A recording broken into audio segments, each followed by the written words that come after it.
এই সময় আপনাদের এই ব্যবস্থাটা আপনাদেরকে নিয়ে আসছে, এটার সাথে অ্যাড হয়েছে লিগ্যাল এইড।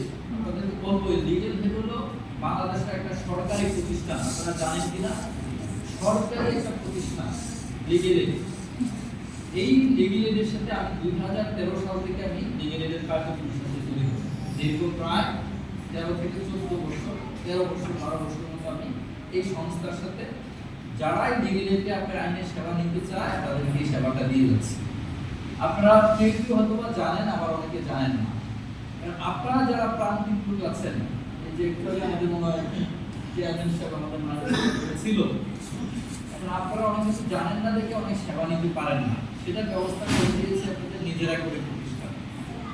একটা সময় ছিল মাইট ইজ রাইট, যদি উনি অন্যভাবে বলছিল জোর যার মূল্য তার, মানে যার শক্তি বেশি তারই সবকিছু নিয়ে নিতে পারে। বর্তমান পৃথিবীতে কিন্তু এমন না, মাইট ইজ রাইট দিয়ে এখন আর চলে না। আপনি যদি আইনের বিষয়টা জানেন, আপনার যদি আইনের ভিত্তি থাকে, তাহলে আপনার এই মাইট দিয়া শক্তি দিয়ে কিছু করা যায় না। আপনার প্রয়োজন